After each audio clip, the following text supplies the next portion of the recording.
Welcome to Tibet This Week, where we bring you weekly news edition on Tibet, His Holiness the Dalai Lama and Central Tibetan Administration.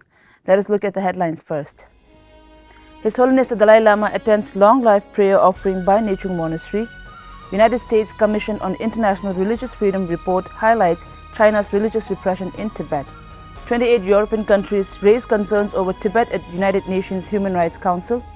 Medog Dam threat on Tibet's Yarlung Tsangpo River raised at UN Human Rights Council. Minnesota celebrates His Holiness the Dalai Lama ahead of His Holiness's 90th birthday. Prominent Indian scholars collectively underscore significance of Tibet on India's security. Office of Tibet-London meets Welsh Parliament members and government minister. Host session on Tibet with student of University of Westminster. Office of Tibet Brussels launches a Day for Tibet campaign in the European Parliament. Representative Chukki meets Swiss Parliamentary Group for Tibet.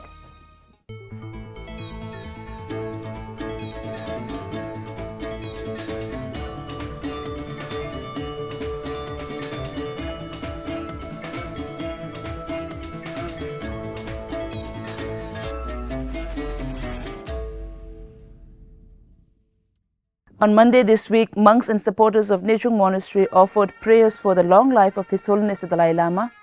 The ceremony, presided over by Khuchen Rinpoche, the director of Mindolling Monastery, took place in one of the halls in His Holiness's residence. The Nechung medium, who went into spontaneous trance, approached His Holiness and requested him to live long for the good of the Dharma and the welfare of sentient beings. Addressing the gathering, His Holiness reaffirmed his commitment to sharing knowledge and ensuring the comfort and happiness of sentient beings. On Tuesday this week, the United States Commission on International Religious Freedom released their 2025 annual report of the religious freedom condition in 2024. The report noted religious freedom condition in China remained among the worst in the world. The report on Tibet documented severe religious persecution in Chamdo Prefecture of Tibet, mentioning systematic efforts to suppress religious practices by closing Tibetan monastery schools, banning admission of new monks, forcing Tibetans into their state-run boarding schools, and imprisonment for the mere mention of His Holiness the Dalai Lama's name in private or public settings. Furthermore, on transnational repression, the USCIRF report mentioned Chinese authorities sought to crack down the Tibetan, Uyghur, and Hong Kong activists protesting President Xi's 2023 visit to San Francisco through collective punishment, such as targeting their families in Tibet with intimidation, forced evictions, travel bans, and criminal proceedings. The USCIRF in their report recommended the US government to coordinate with international partners to sanction Chinese officials and entities responsible for severe religious freedom violations, including those engaging in transnational repression against religious minorities on behalf of the Chinese government, as well as CCP officials who interfere in His Holiness the Dalai Lama's plan of succession. 28 European countries have raised concern about the deteriorating human rights situation in Tibet in their joint statement at the ongoing 58th session of the United Nations Human Rights Council on 20th March 2025. The joint statement was read by Honorable Miroslav Broilo, Permanent Representative of the Poland to the UN office in Geneva. In his oral statement, he raised concerns about the situation in China, in particular in Tibet and East Turkestan, and the treatment of human rights defenders, lawyers, and journalists. We are concerned about the situation in China, in particular in Tibet and Xinjiang, and the treatment of human rights defenders, lawyers, and journalists. China must refrain from transnational repression. Raising concerns about the situation in Tibet in their written submission, the 28 European countries noted that the human rights situation in Tibet continues to be dire. Indicators of this include obligatory boarding schooling and the suppression of protest against hydropower projects. They also raised concern over reports that Tibetan school teaching Tibetan language and culture have been shut down. Chinese authorities have insisted that all students attend state schools where Tibetan is only taught as a standalone subject. The countries also urged China to facilitate the visitations of the High Commissioner and Special Procedure Mandate holders to Tibet. Representative Chukki of the Tibet Bureau Geneva welcomed and thanked each of the member states for highlighting the critical situation in Tibet and for their unwavering support for Tibet.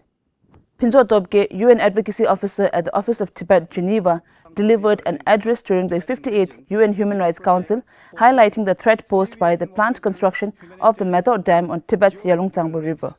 He emphasized that such large-scale infrastructure development would severely damage Tibet's fragile ecosystem and jeopardize water security for millions across South Asia.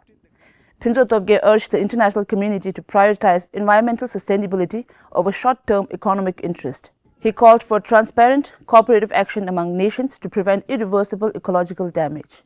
The Office of Tibet DC, USCIRF Association, and the Tibetan American Foundation of Minnesota collectively celebrated His Holiness the Dalai Lama's upcoming 90th birthday, honoring his lifelong commitment to Tibet, the Tibetan people, and the world at large through a series of photographs in Minnesota State Capitol on March 24.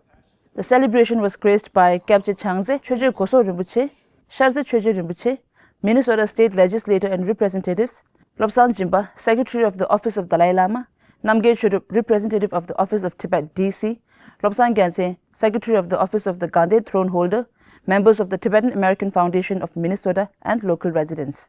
Dr. Namgyel Churup, in his speech, emphasized on His Holiness the Dalai Lama's lifelong dedication to the promotion of peace and harmony, his commitment to fight for Tibet through non-violence approach, and the firm alliance between Tibet and the United States.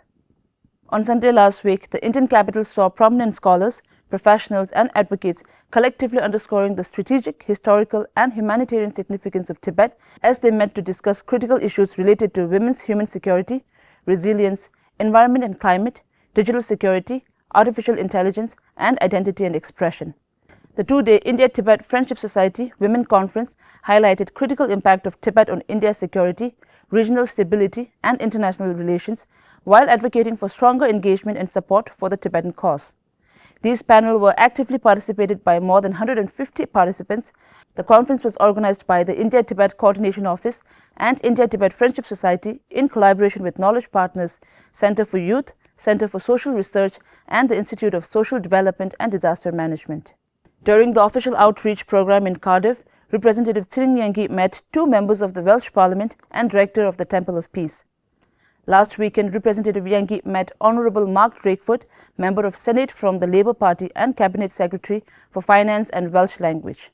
She urged him to advocate for the closure of Chinese colonial boarding schools in Tibet and bring attention to Tibetan language rights in the Welsh Parliament. He acknowledged the alarming repression of Tibetan linguistic rights. While noting that foreign policy falls under Westminster's jurisdiction, he assured the representative and Tibetans that he would collaborate with his colleagues in Welsh Parliament to support motions and statements emphasizing the significance of preserving the Tibetan language in Tibet. On Tuesday this week, the Office of Tibet-London welcomed a group of 15 master's students from the University of Westminster for an insightful 90-minute session on Tibet.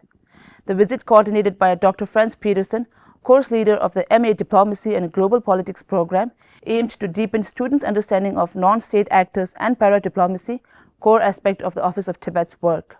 Representative Thinlay and Secretary Tenzin also visited Bristol, Cardiff, and Kusum Lhundubling Phimpo Monastery over the weekend to meet the Tibetan community as part of her official outreach in and beyond London.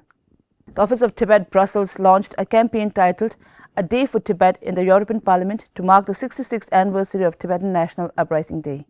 The campaign aimed to raise awareness of the ongoing challenges faced by Tibet and to call for greater international attention to the region's human rights situation. A pin designed for the occasion representing both the European and Tibetan flags, symbolizing support for the Tibetan people and their peaceful freedom struggle. The European Parliament's response was overwhelmingly positive, with a large number of MEPs proudly wearing the pin throughout the day and week, sending a clear message of solidarity and support for Tibet.